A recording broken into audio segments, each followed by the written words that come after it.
Hello दोस्तों, मैं विकास और एक बार फिर आपका स्वागत करता हूं आपके अपने यूट्यूब चैनल विकास राजपूत ऑफिशियल पर। दोस्तों, 30 डेज़ हार्ड चैलेंज चल रहा है जिसमें मैं आपको 30 डेज़ में यूपीपीएससी का सिलेबस करवाने वाला हूं कंप्लीट। तो दोस्तों, अगर आप इस चैलेंज से जुड़ना चाहते हैं तो आप मेरे साथ जो है यूपीपीएससी का सिलेबस कंप्लीट कर सकते हैं विद इन 30 डेज़। तो इस वीडियो में मैं बात करने वाला हूँ वाइस प्रेसिडेंट की। पिछली वीडियो में हमने डिस्कस किया था कि प्रेसिडेंट के बारे में, प्रेसिडेंट की शक्तियाँ क्या हैं, कैसे अपॉइंट किया जाता है, ये सब हमने डिस्कस किया था डिटेल में। अगर आपने प्रेसिडेंट की वीडियो नहीं देखी है तो पिछली वाली वीडियो ज़रूर देख लें, जिससे कि आपको वाइस प्रेसिडेंट समझने में आसानी होगी। चलो, अब बात करते हैं वाइस प्रेसिडेंट की विदाउट वेस्टिंग एनी टाइम। तो दोस्तों, वाइस प्रेसिडेंट आपको पता है कि क्या होता है कि प्रेसिडेंट है, प्रेसिडेंट से नीचे जो होता है वाइस प्रेसिडेंट होता है। ठीक है। वाइस प्रेसिडेंट आर्टिकल 63 के तहत आता है, यानी कि कॉन्स्टिट्यूशनल पोस्ट है। और आर्टिकल 64 में कहा गया है कि ये एक एक्स ऑफिशियो चेयरमैन होता है राज्यसभा का। तो वाइस प्रेसिडेंट जो होता है, जो राज्यसभा होती है, राज्यसभा का चेयरमैन भी इसी को बोलते हैं, क्योंकि इनके फंक्शन जो होते हैं एज अ चेयरमैन भी इनको कहा जाता है वो राज्यसभा का। ठीक है। और लोकसभा का होते हैं, लोकसभा में होते हैं स्पीकर और यहाँ पर राज्यसभा में होते हैं चेयरमैन। ठीक है जी। तो इनका रोल एक ये है, एक्स ऑफिशियो चेयरमैन भी होते हैं और वाइस प्रेसिडेंट भी होते हैं, दोनों काम एक ही के होते हैं। ये जो है सेकंड हाईएस्ट ऑफिस होता है इनका, जो वाइस प्रेसिडेंट का सेकंड हाईएस्ट ऑफिस होता है। फर्स्ट कौन सा होता है? प्रेसिडेंट का। सेकंड जो होता है वो वाइस प्रेसिडेंट का। ठीक है। और जो वाइस प्रेसिडेंट है वो अमेरिकन कॉन्स्टिट्यूशन के वाइस प्रेसिडेंट है, वहाँ से एक तरह से इन्फ्लुएंस है। ठीक जी। चलो आगे देख लेते हैं। अब इलेक्शन की बात करते हैं। मैंने आपको बताया था पिछली वीडियो में प्रेसिडेंट के इलेक्शन क्या होते हैं। प्रेसिडेंट के इलेक्शन सीधे सीधे क्या होते हैं? Elected members of the Lok Sabha, Rajya Sabha और elected members of state legislative assemblies, ये पार्ट करते हैं। अब इसमें क्या है? Same as the president of India. अगर आपने प्रेसिडेंट, मैंने एक बार फिर बता रहा हूँ, अगर इससे पहले प्रेसिडेंट की जरूर देखना, तभी आपको इसको समझ में आएगी। लेकिन प्रेसिडेंट की तरह ही होता है, लेकिन दो रेस्पेक्ट में। कौन कौन से?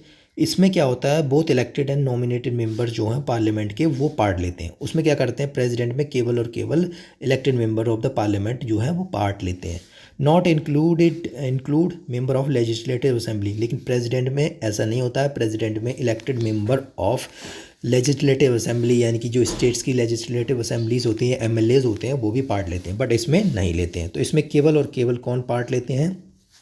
Elected member of, elected and nominated मतलब पूरा लोकसभा राज्यसभा, यानी कि पूरी पार्लियामेंट जो है वो पार्ट लेती है। समझ में आ गई? पूरी पार्लियामेंट में सब मेंबर्स आते हैं, एमपीज जो हैं वो ही पार्ट लेते हैं। ठीक है जी। चलो, और वही सेम प्रोसेस होती है system of proportional of representation, single transferable vote, जो मैंने पिछली वीडियो में बताया था। वही कि एक वोट जो है वो दूसरे को ट्रांसफ़र हो जाता है, वोट्स ट्रांसफ़र होते हैं, उसी प्रोसेस से ही इसको भी, वाइस प्रेसिडेंट को भी सिलेक्ट किया जाता है। ठीक है जी। चलो, सिलेक्टेड चीज़ें बताने वाला हूँ जो आपके एग्ज़ाम में आने वाली है ज़्यादा। ठीक है। अब क्वालिफ़िकेशन क्या क्या है इनकी? क्वालिफ़िकेशन तो सिटीज़न ऑफ इंडिया होना चाहिए, उसमें भी सिटीज़न, प्रेसिडेंट में भी था 35 साल, उसमें भी 35 साल थे। क्वालिफाइड एज राज्यसभा इलेक्शन, लेकिन वहाँ पर प्रेसिडेंट में क्या था? केवल और केवल लोकसभा के इलेक्शन के लिए क्वालिफाइड होना चाहिए। ठीक है। नो ऑफिस ऑफ प्रॉफिट, वहाँ पर भी नो ऑफिस ऑफ प्रॉफिट था प्रेसिडेंट के। तो कंपेयर करके चलना बहुत ही इंपॉर्टेंट है, जिससे कि हमें पिछली वाली वीडियो भी रिवीजन हो जाए और इस वाली भी। ओथ क्या है? प्रेसिडेंट के सामने बाय प्रेसिडेंट जो ओथ दिलवाते हैं, और प्रेसिडेंट को उस time CGI, chief justice of India के सामने ओथ देनी होती थी, लेकिन यहाँ पर प्रेसिडेंट के सामने, वाइस प्रेसिडेंट को प्रेसिडेंट के सामने। और अब अगर वहाँ पर सीजीआई नहीं होते थे तो कौन करता था? सीनियर मोस्ट जज ऑफ द सुप्रीम कोर्ट। ठीक है जी। चलो, ओथ जो हो गए प्रेसिडेंट के सामने दी जा रही है, और the some person appointed by, same person appointed by on behalf, यानी कि प्रेसिडेंट के बिहाफ पे कोई भी व्यक्ति को अपॉइंट किया जाता है तो उनके सामने जो है ओथ उनके द्वारा दी जाती है या फिर प्रेसिडेंट के द्वारा। ठीक जी। चलो, अगली चीज़ जो है टर्म। टर्म क्या है? टर्म हमेशा 5 साल होते हैं, उसमें भी 5 साल थे प्रेसिडेंट में, यहाँ पर भी 5 साल हो गए। रिज़ाइन जो है प्रेसिडेंट को दे सकते हैं, रिज़ाइन जो है प्रेसिडेंट को देंगे। वहाँ पर क्या था, प्रेसिडेंट जो है वाइस प्रेसिडेंट को रेजिग्नेशन लेटर देते थे, यहाँ पर वाइस प्रेसिडेंट को रेजिग्नेशन लेटर देंगे। ठीक है जी।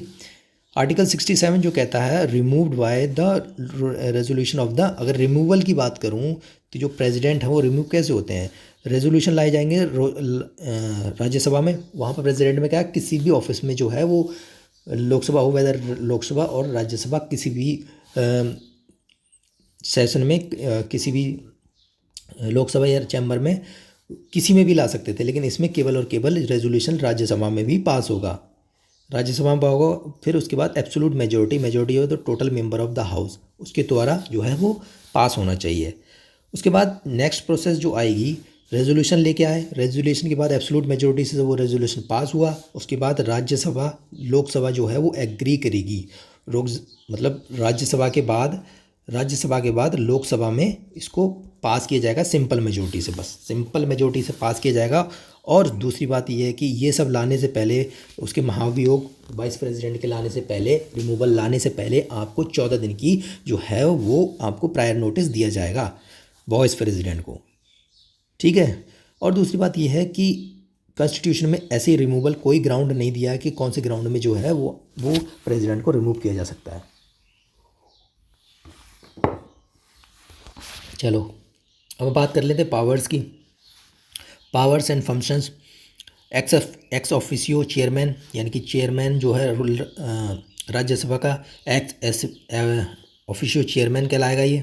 ठीक है। वाइस प्रेसिडेंट, तो चेयरमैन कौन होता है, वाइस प्रेसिडेंट जो होते हैं चेयरमैन होते हैं।